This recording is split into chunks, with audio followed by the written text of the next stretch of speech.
When Lord Curzon was the Viceroy of India, he walked this high-altitude trail from Ghat village in Garhwal. This beautiful high-altitude Himalayan trail is now known as the Kuari Pass trek. It is very popular among European and American travellers and a lot of Indian trekking groups as well. There are two ways to get to Kuari Pass, one from Ghat and a shorter route from Oli, which is relatively simple as it gently slopes up over the meadows of Kulara and Gorson. The phalanx of peaks visible from this pass include some of the most important and high-altitude mountains of the Western Himalaya, such as Kamet, Mana, Abhigamin and Trishul. Even the venerable Nanda Devi can be spotted from the lower meadows of Gorson.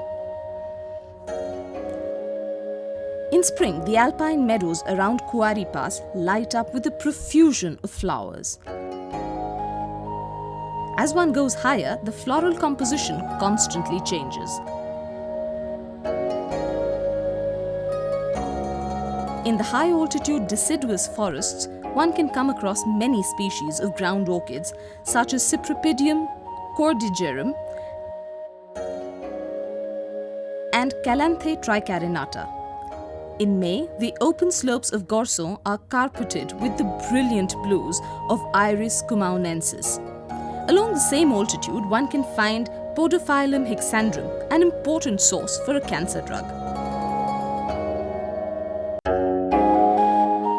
The tree line is defined by a mix of high-altitude birch and various rhododendron species. There are relatively few species of rhododendron in the Western Himalaya compared to the Eastern Himalaya, yet many of the western species can be found on this trek,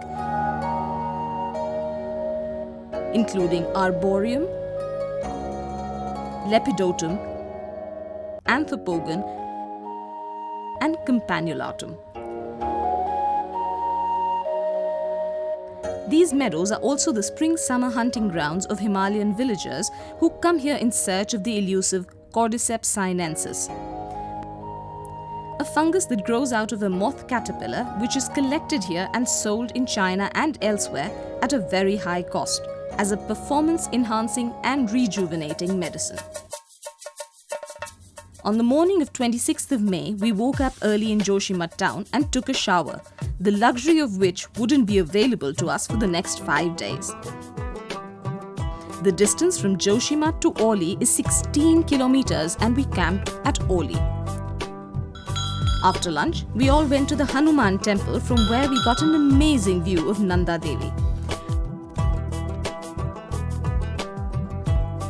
From there, we went in search of the fabled Paeonia emodii, a beautiful Himalayan flower often seen between Joshimath and Oli in the forested zone.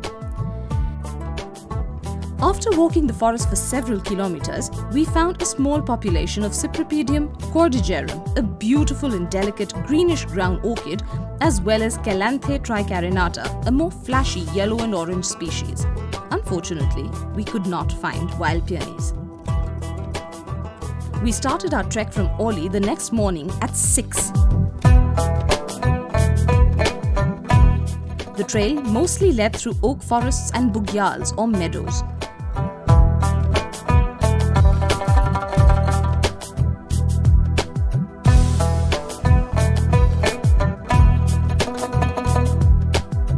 A gradual climb took us to Padyar temple.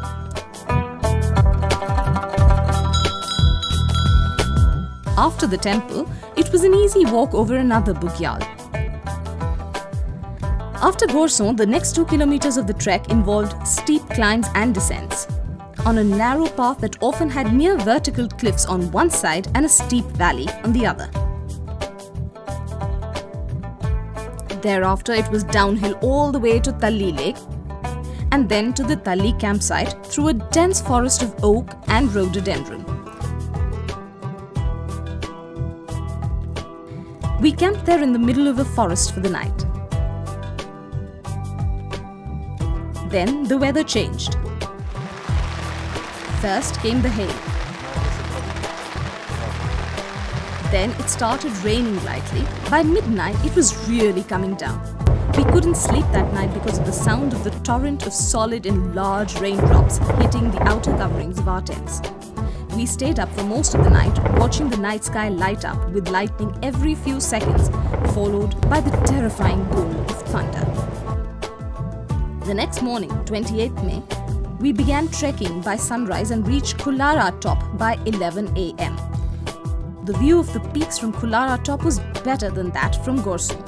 Peaks such as Dunagiri, Hathi and Gauri Parbat, Kamet, Mana and others were clearly visible as the sky was brilliantly clear. Afterwards, we climbed down about 2 kilometers to the Kulara campsite for the night. 29th morning was beautiful and sunny, and we could see a fantastic view of snow-capped Himalayan peaks as we made the final climb towards Kuari Pass. We explored the meadows, looked for flowers and took time lapses of the morning and evening sunlight reflecting off the white snow peaks. By afternoon, we decided to shift our camp to Kuari Pass because the view is far superior from there. Tourists and hikers don't usually camp at Kuari Pass because it is very windy and cold, but we decided to give it a shot, survived to tell the tale and even enjoyed 2 nights there, those of the 30th and the 31st of May. For distant company, we had groups of shepherds camped out on the meadows with their sheep and Himalayan sheepdogs, whom we befriended. We had one who accompanied us for most of the trek, but then abandoned us when he realized we were heading down to the lower hills. After our time at the pass, we backtracked our previous route and reached Oli in 6 hours the same day. To think it took us days to get up there, and the way down was such a rapid descent. The Kuari Pass trek is most certainly one of the most beautiful and exciting treks in Uttarakhand and a must try.